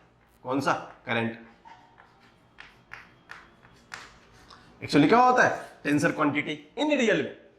But this is not in our syllabus, पढ़ना नहीं है। हमें क्या पढ़ना था सर? एक पढ़ना था वेक्टर, दूसरा क्या था? स्केलर। हमको इसी दोनों में से डिसाइड करना पड़ेगा कि यदि वेक्टर क्वांटिटी है कि नहीं, ठीक ना। तो हम लोग जो करंट की बात कर रहे थे, करंट एक टेंसर क्वांटिटी है, बट लेकिन वो तो हम मानने वाले नहीं है अभी। क्यों? क्योंकि हमको पढ़ना नहीं है, सिलेबस में हमारे नहीं है, तो ये है कौन सा क्वांटिटी, ठीक है। अब हमारा दो मीनिंग समझ में आना चाहिए कि सर वेक्टर होगा या स्केलर होगा। जनरली सबको पता होता है स्केलर होता है, थोड़ा सा डिटेल्स नहीं पता होता स्केलर क्यों होता है। गॉट ना। हमें ये नहीं पता कि सर स्केलर क्यों है, हाँ वेक्टर तो वेक्टर ही क्यों है। तो हमें दो बातें इंपॉर्टेंट, वेक्टर का मतलब क्या होता है, जिसके पास मैग्नीट्यूड हो और डायरेक्शन हो, और साथ साथ क्या करे, वो triangle law of vector addition follow करे।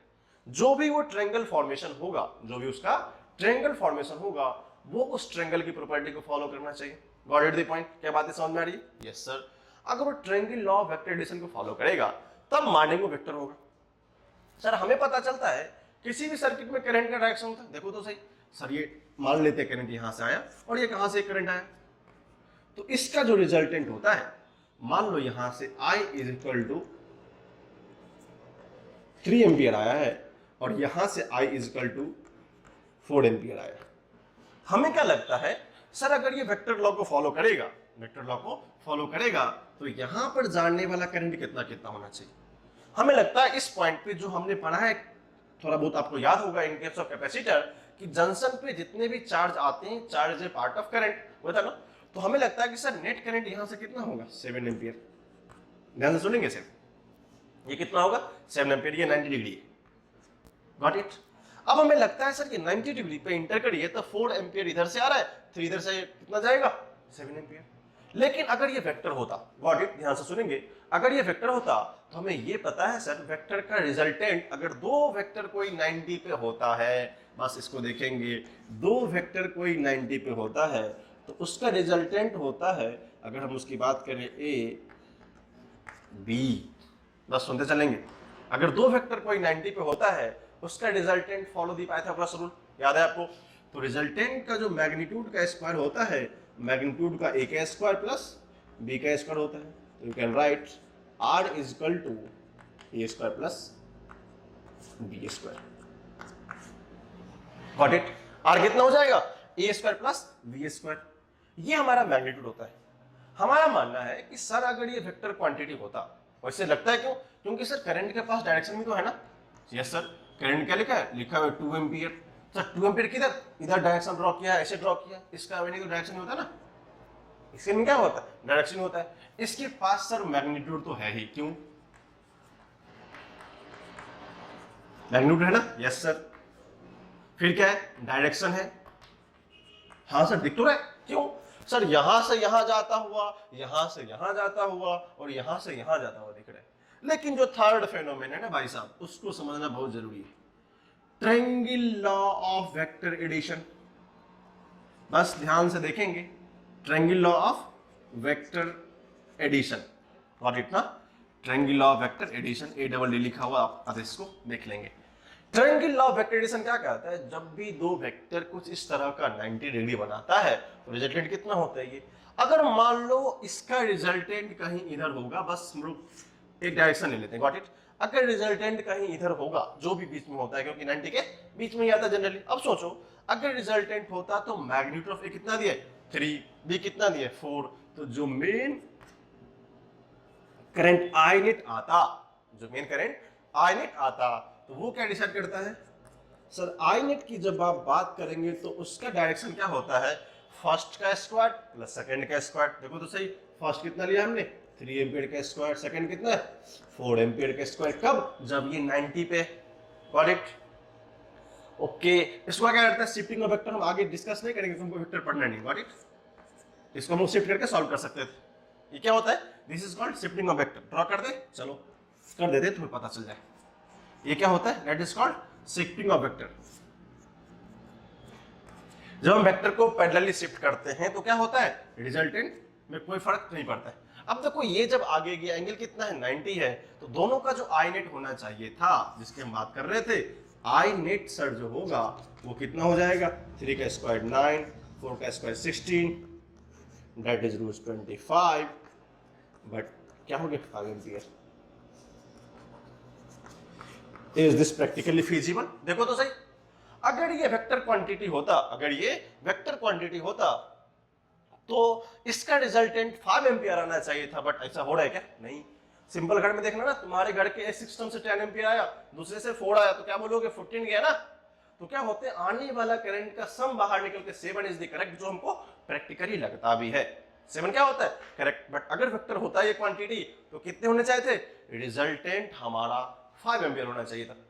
कितने होने चाहिए था, 5 एम्पियर होना चाहिए था, लेकिन 5 हुआ क्या, नहीं। दिस इज दी नॉट, ये 5 एम्पियर करेक्ट नहीं होता है, क्योंकि कंजर्वेशन ऑफ चार्ज क्या होता है, फॉल्स कर जाएगा, जो हमने पढ़ा है क्लास 9 में, mass conservation theory, charge conservation theory. अबे चार्ज आया तो गया किधर, इधर से कितना आया था 3 4, गया किधर 5, वेयर इज 2, 2 किधर गया। तो क्या करेगा, कंजर्वेशन ऑफ चार्ज की थ्योरी को फेल कर देता है ये कंसेप्ट, इसलिए ये क्वांटिटी वेक्टर नहीं हो सकता। अब हमारा कंसेप्ट है सर, वेक्टर नहीं होने का एक क्राइटेरिया थोड़ी है कि अगर इसने डायरेक्शन है, मैग्नीट्यूड है, बट इसने ट्रायंगल लॉ को फॉलो नहीं करी है तो मानेंगे वेक्टर क्वांटिटी नहीं। एक्चुअली मतलब ये होता है, इस टेंसर क्वांटिटी का मतलब होता है जिसके पास मैग्नीट्यूड हो, m प्लस डी का मतलब क्या होता है, डायरेक्शन भी m भी हो, बट जो क्वांटिटी ट्रायंगल लॉ को फॉलो नहीं करता है वो क्वांटिटी टेंसर होता है। जो क्वांटिटी ट्रायंगल लॉ को फॉलो नहीं करता है वो क्वांटिटी क्या होता है, एक्चुअली टेंसर क्वांटिटी होता है। लेकिन सर हमारे सिलेबस में तो है नहीं, इसलिए हमको समझने के लिए यहां तक में ये मान के चला जाता है कि सर करंट एक स्केलर क्वांटिटी है। बस आप बातों को समझ में आएगा कि ये टेंसर क्वांटिटी एक्चुअली में है, बट हमें ये पढ़ना नहीं है, इसलिए हम क्या मानते हैं कि करंट जो वेक्टर नहीं हो सकता, तो हमें सिर्फ 2 ही क्वांटिटी पढ़ना है till the level of 12th और इवेंचुअली आईआईटी जेईई लेवल तक में। आपको क्या मान के चलना है, करंट एक स्केलर क्वांटिटी है। बस आपको इतना बताने का मतलब यही था कि आपको क्लियर होना चाहिए सर ये स्केलर ही क्यों है। समटाइम्स हमारे मन में क्वेश्चन उभरता है ना, कि हमें क्वेश्चन होता है सर ऐसा क्यों मान सकते हैं कि स्केलर होगा वेक्टर होगा। आप किसी भी एंगल पे 2 करंट को ऐड करके उसका vector sum and algebraic sum same नहीं होगा, इसका मतलब क्या होता है कि सर ये वेक्टर के थर्ड पार्ट को फुलफिल नहीं करेगा। अगर ये थर्ड पार्ट को फुलफिल नहीं कर रहा है, इसका मतलब क्या है, वेक्टर नहीं हो सकता। ठीक है, तो हमें ये कुछ इंफॉर्मेशन थे। एक्चुअली में क्या होता है, टेंसर क्वांटिटी होता है। रियली में क्या होता है, ये टेंसर क्वांटिटी होता है, but in the sense of that हम क्या करते हैं, इसको इन डिस्कस करके क्या बताते हैं, स्केलर क्वांटिटी। क्लियर है, तो मुझे बातें कितनी याद रखनी है यहाँ पे, सर चार्ज का यूनिट कितना होता है, एम्पियर। एम्पियर कैसे लिखनी है, बस क्विक समरी में देख लो क्या क्या हमने देखा अभी तक देखा। यूनिट कितने होते हैं, ये होता है, इसको ऐसे नहीं लिख सकते हैं, कूलम बाय सेकंड। कूलम मतलब क्या, चार्ज, बाय सेकंड मतलब कितना, टाइम, यही तो डिस्कस करें। इसको क्या बोला हमने, ampere.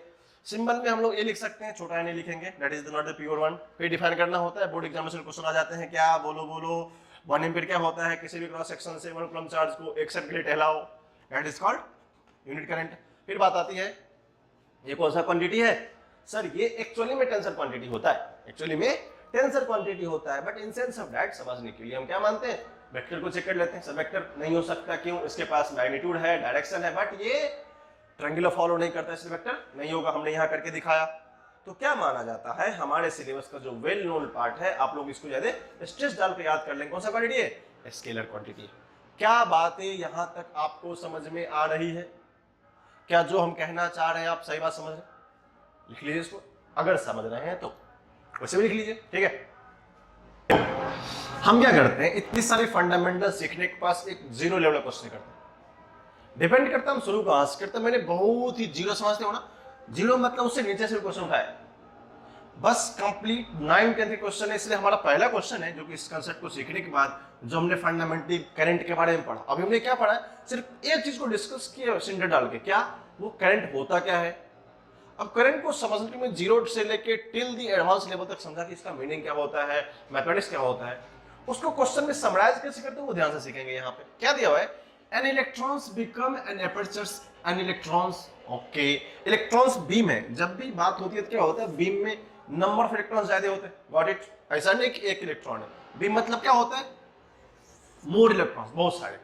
Has n apertures 1 mm²। Okay sir, aperture मतलब क्या होता है, जब बात किया था डेफिनेशन से, डेफिनेशन में एपर्चर का मतलब आप ये समझेंगे सर 1 mm² सर किसी एरिया की बात हो रही है। लैंग्वेज में यूनिट बहुत मैटर करता है कि अगर आपको मतलब की बात समझ में भी नहीं आए, आपको यूनिट कुछ ना कुछ हिंट दे देता है। हिंट क्या करता है, कुछ ना कुछ आपको हिंट दे देगा, बताएगा ठीक है इसका मतलब ये होता है, इसका मतलब ये होता है, ठीक है। एपर्चर्स का एरिया दिया हुआ है, a total of electron. Okay sir, ये क्या है, नंबर ऑफ इलेक्ट्रॉन की बात हो रही है, नंबर ऑफ इलेक्ट्रॉन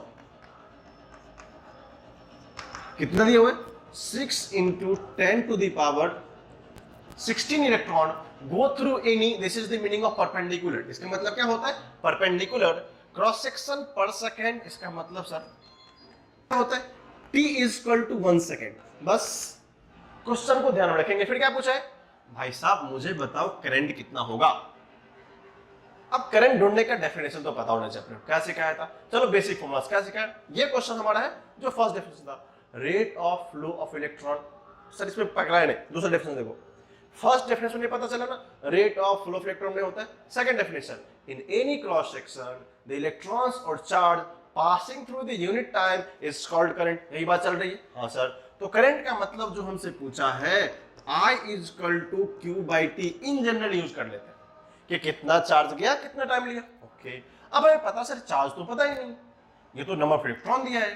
तो एक बात है हमें यहां से विल होनी चाहिए, इलेक्ट्रॉन का चार्ज होता है 1.6 × 10⁻⁻19। ये बात आपको पता होना चाहिए, ठीक है। अब मुझे क्या बात है सर, I = Q/T होता है, मुझे Q ही निकालना है। हमने क्या बोला था आपको, सबसे पहले बताया था अगर आपको Ne का रिलेशन जानना हो तो हमने क्या सीखा था, if you know electrostatic better your current will be much better, got it. तो क्या आपने इलेक्ट्रोस्टैटिक में एक था क्वांटाइजेशन ऑफ चार्ज, याद आया क्या था वहां पे, सर क्वांटाइजेशन सिखाता था। इसको स्मॉल क्यू ले लेते हैं तो बेस्ट रहेगा हमारे लिए। Q = Ne plus minus, got it, don't worry. यहाँ पर हम चार्ज की बात कर रहे हैं, मैग्नीट्यूड की बात हो, इसलिए हम प्लस माइनस हटा देते हैं। Q = Ne, N क्या होता था सर, नंबर ऑफ इलेक्ट्रॉन हुआ करता था, देखो तो सही। E क्या हुआ करता है, E का मतलब होता है इलेक्ट्रॉन ऑफ चार्ज। ओहो, हमको करंट निकालने के लिए क्या क्या रिक्वायर्ड थी सर, हमको अगर करंट चाहिए था उस कंडीशन में मुझे क्यू रिक्वायर्ड थी। क्यू को समझने के लिए हमको इलेक्ट्रोस्टैटिक्स से किसी ने हेल्प करने, उसका नाम क्या था, क्वांटाइजेशन प्रॉपर्टी ऑफ चार्ज। क्या मैंने करंट के टॉपिक में इलेक्ट्रोस्टैटिक लगाया, हाँ सर लगाया ना, देखा तो सही। Q = Ne है, N कितना है देखो तो सही, 6 × 10⁻16। पता चला। E कितना है, 1.6 × 10⁻19। क्या सॉल्व करना आसान है, yes sir. 6 × 6 9.6 × 10⁻³ that is coulomb, got it. क्या मुझे क्यू का वैल्यू आ गया, टाइम का वैल्यू 1 सेकंड दिया है, मुझसे करंट नहीं बन जाएगा, कितना 9.6 मिली एम्पियर, खत्म कहानी। सर मिली कहां से ये, ओहो ये बातें हमें याद होनी चाहिए। 10⁻³ रिप्रेजेंट्स मिली। कोई बोलेगा सर मैं इसको 10⁻³ लिखूंगा, डोंट वरी, देख लो कोई फर्क पड़ने वाली बात नहीं है। बट हमारे ऑप्शंस में कुछ इस तरह का हेराफेरी किया रहता है। क्या पता चला कि हमने कोई टफ क्वेश्चन किया क्या, नहीं सर। एक बात बताइए, अभी तक तो इसका तो कुछ हुआ ही नहीं। एरिया का क्या करना है, हमारे फॉर्मूला में एरिया क्या करेंगे। हमने बात करनी थी एनी क्रॉस सेक्शन, याद आया स्टेटमेंट में, इफ एनी क्रॉस सेक्शंस, याद रखेंगे, अब क्रॉस सेक्शन में एनी में 1 हो, 2 हो, 3 हो, 4 हो, कोई फर्क पड़ने वाला है क्या? नहीं। रिएक्शन क्या हो, 1 हो, 2 हो, 3 हो, 4 हो, कोई फर्क पड़ने वाला नहीं है।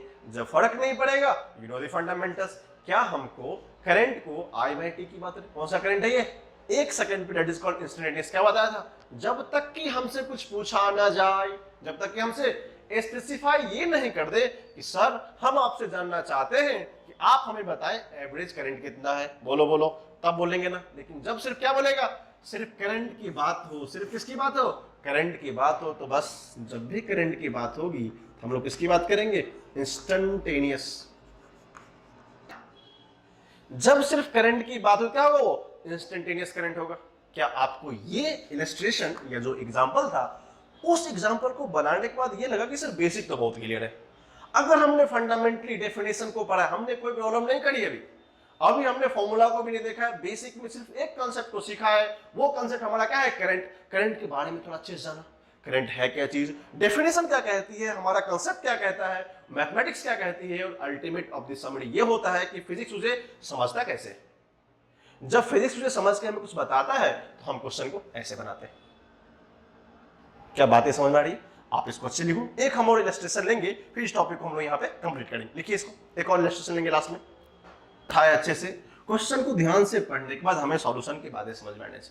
तो हमारा क्वेश्चन क्या है, सर पूछा what will be the number of electron. ओहो, इस बार क्या पूछा है, passing through a heater wire. Okay, heater का वायर है, इन 1 minute if it carry A current of 8 ampere. इस बार क्या दिया हुआ है, आप मैं बताऊं कि कितना इलेक्ट्रॉन पास करेगा एनी कैरिंग वायर, मतलब किसी भी क्रॉस सेक्शन से, कब, जब ये 1 मिनट तक चलेगा। इसका मतलब इसने करंट कितना 8 एम्पियर कैरी करी है, वो टाइम कितना लगा है, वो 60 सेकंड की बात करेंगे। सर समझा नहीं, क्या 60 सेकंड, अरे भाई 1 मिनट का मतलब क्या होता है 60 सेकंड, और हम लोग बात करेंगे इन एसआई सिस्टम, तो क्या होना चाहिए 1 minute is equal to 60 second. ये तो बातें हमें पता ही होती है, ठीक है। ये दिया हुआ है, तो बोला नंबर ऑफ इलेक्ट्रॉन बताइए। क्या सेम फॉर्मूला है, एप्लीकेशन ध्यान रखना जरूरी है। अगर हमें Q is equal to NE का कंसेप्ट पता है, क्या पूछा है, नंबर ऑफ इलेक्ट्रॉन, क्या मुझे ये पूछा है, यस सर। अगर हम दोनों साइड T से डिवाइड कर दें, T से डिवाइड कर दें, तो क्या यही फेनोमेनन तो करंट है। देखो तो सही, Q by T I, Q by T I, तो NE by T is equal to कितने हो गए 8 एम्पियर। ये तो बात चल रही। हमसे क्या पूछा है सर, E, क्या हमने यहाँ एक लिखे, पता है आपने को, वेरी गुड। अब सब नंबर ऑफ इलेक्ट्रॉन चाहिए, तो क्या लिख सकते हैं यहाँ पे, इसी को लिख लीजिए, NE is equal to 8 times of 60। How, T का वैल्यू कितना है 60 सेकंड है। क्या मुझे यहां से सॉल्व करने में प्रॉब्लम है क्या, नहीं सर, रिमेनर मैथमेटिक्स। NE कितना है 60, लिखते चलो, कितना लिखेंगे sir, E is equal to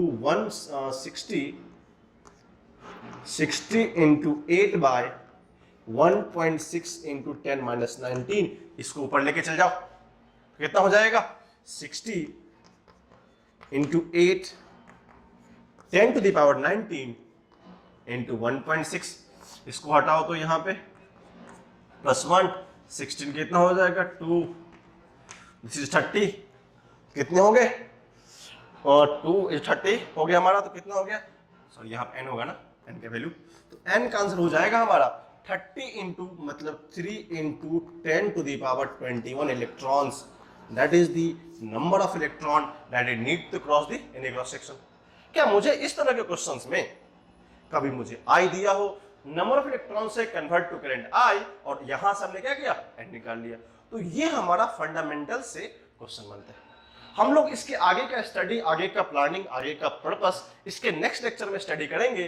तो जहां तक आज हमने देखा है, जहां तक हमने आज देखा है, वो सबसे पहले हमने पढ़ा करंट होता क्या है, ठीक है। एक बार quick recap within 1 minute कर लेते हैं, क्या क्या हमने पढ़ा आज। सर हम सबसे पहले पढ़े करंट में पढ़ते क्या है, क्यों रिक्वायर्ड है, वो हमने बताया था। करंट में सबसे पहले हमने पढ़ा सर, करंट में 2 स्टेप स्टडी करते हैं। जिस तरह हम लोग एवरेज स्टडी और एवरेज स्पीड और एवरेज इंस्टेंटेनियस स्पीड पढ़ते हैं, सिमिलर कंडीशन में हम पढ़ते हैं 2 टाइप ऑफ करंट, एक होता है एवरेज करंट, दूसरा क्या होता है इंस्टेंटेनियस करंट। एवरेज करंट का मैथमेटिकल मीनिंग से हमें ये सीखने को मिला कि सर एवरेज करंट होता है किसी भी Q वर्सेस T ग्राफ का जो सेकंड का स्लोप होता है, वो क्या होता है एवरेज। लेकिन उसी ग्राफ में अगर उस टेंजेंट की स्लोप लिया जाए वो क्या होता है, इंस्टेंटेनियस, जो हमने डिक्यूबेटिविटी पढ़ा था। फिर पढ़ा उसके बाद हम लोग ज्योमेट्रिकल मीनिंग के बाद आए थे कि जब हम लोग उसमें क्वेश्चन का रिलेशंस कैसे होते हैं, फंक्शन का मतलब क्या होता है, चार्ज बदलता कैसे। फिर देखा हमने मैथमेटिकल मीनिंग के बाद आया था ये करंट का यूनिट होता है एम्पियर, जो हमको पता ही होता है, और इसका जो मैथमेटिकल रिप्रेजेंटिंग होता है इसको हम लोग वेक्टर क्वांटिटी नहीं बोल सकते। रीजन होता है कि इसके पास मैग्नीट्यूड होता है, डायरेक्शन होता है, बट वो रेक्टेंगल लॉ को फॉलो नहीं करता है। एक्चुअली ये होता है टेंसर क्वांटिटी, जो हमको हायर स्टडी करना है आगे जाके, लेकिन यहां तक के अकॉर्डिंग हमें दो ही क्वांटिटी पे स्ट्रगल करना था। फर्स्ट क्वांटिटी क्या था, वेक्टर, दूसरा क्या था, स्केलर। अगर ये वेक्टर नहीं है हम लोग ये मान के चलेंगे till 12th not in higher study, till 12th it is a scalar quantity. उसका हमने डेरिवेशन देखा था, किस तरह नहीं था। Thereafter last but not the least ये था, हमने कुछ क्वेश्चंस को ट्राई करने की कोशिश करी कि जब मुझे फॉर्मूला पता होता है, एग्जैक्ट मीनिंग पता होता है, तो हम लोग कैसे क्वेश्चन को कन्वर्ट करते हैं। बाकी की स्टडी हम लोग नेक्स्ट लेक्चर में इसको वहीं से कंटिन्यू करेंगे। Thank you.